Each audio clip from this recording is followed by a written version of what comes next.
বগুড়া ৬ আসনের উপনির্বাচনের সবশেষ খবর জানতে চাই। সে খবর জানাতে যুক্ত হবেন সহকর্মী বুলবুল আহমেদ জয়।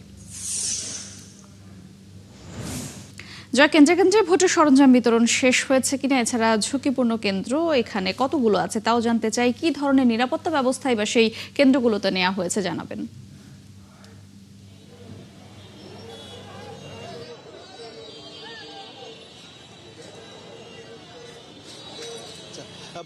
আমি এখন বগুড়ার ৭ মাথায় রয়েছি এবং রাত পোহালেই কিন্তু ভোট এবং সেই ভোটের আমেজ বা উৎসব কিন্তু ইতিমধ্যেই শুরু হয়ে গেছে।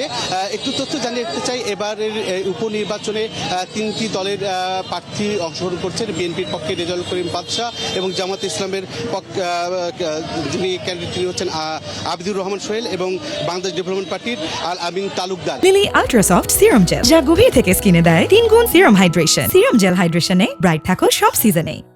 তবে যে নির্বাচনের যে প্রতিদ্বন্দ্বিতা মূলত হচ্ছে জামায়াত ইসলাম এবং বিএনপি এই দুই দলের মধ্যেই হবে এবং আপনারা হয়তো শুনেছেন এবং কিছুক্ষণ আগে কিছুক্ষণ আগে সংবাদ সম্মেলন হয়েছে, সেখানে কিন্তু যে বিষয়টি উঠে এসেছে সেটা হচ্ছে যে বিএনপির পক্ষ থেকে সংবাদ সম্মেলন করা হচ্ছে, জামায়াত ইসলামের পক্ষ থেকে সংবাদ সম্মেলন করা হচ্ছে এবং দুই রাজনৈতিক দলের পক্ষ থেকে পাল্টাপাল্টি অভিযোগ করা হয়েছে। জামায়াত ইসলামের পক্ষ থেকে পাল্টা অভিযোগ করা হয়েছে যে বিএনপির পক্ষ থেকে অর্থাৎ সরকার দলের পক্ষ থেকে ভোটারদেরকে প্রভাবিত করার চেষ্টা করা হচ্ছে এবং বিএনপির পক্ষ থেকে অভিযোগ করা হয়েছে যে এই ভোটকে প্রশ্নবিদ্ধ করার ষড়যন্ত্র করা হচ্ছে। কিন্তু আমরা সাধারণ ভোটারদের সাথে আমরা কথা বলেছি, তারা বলছে যে এই ধরনের কোনো ঘটনাই কিন্তু এই আসনে ঘটেনি এবং সবাই কিন্তু উৎসবমুখর পরিবেশে আগামীকাল কিন্তু ভোট দিতে যাবে। এই যে পাল্টাপাল্টি অভিযোগ, এটা নিয়ে কিন্তু যদি আমি যারা এখানকার ভোটার রয়েছে তাদের সাথে একটু কথা বলি তাহলে হয়তো বিষয়টি পরিষ্কার হয়ে যাবে। আপনি তো এখানকার ভোটার। জি হ্যাঁ, দুই দলের পক্ষ থেকেই কিন্তু অভিযোগ করা হয়েছে যে ষড়যন্ত্র করা হচ্ছে, যে একদল বলছেন যে ভোটকে বানচাল করার ষড়যন্ত্র করা হচ্ছে, আর একদল বলছেন যে এই ভোটকে প্রভাবিত করার চেষ্টা করা হচ্ছে। আপনি তো সাধারণ ভোটার, এই যে পাল্টাপাল্টি অভিযোগ, এটা নিয়ে আপনার বক্তব্য কি? আসলে এটা শহীদ রাষ্ট্রপতি জিয়াউর রহমানের জন্মভূমি।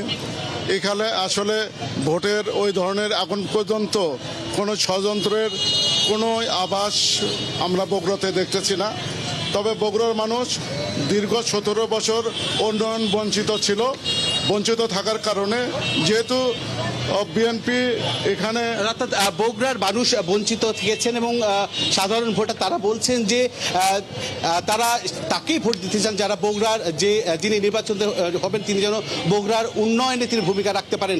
আরেকটি বিষয় কিন্তু আমি একটু জানিয়ে রাখি যে একটি রাজনৈতিক দলের পক্ষে থেকে কিছুক্ষণ আগে একটি মিছিল করা হয়েছে, যদিও আজকে থেকে সকল ধরনের প্রচারণা বন্ধ করা হয়েছে। তারা কিন্তু বলছেন, অর্থাৎ সবাই হিজাব পরে এখানে মিছিল করেছেন, তাদের দাবি ছিল যে তারা আগামীকাল হিজাব পরেই।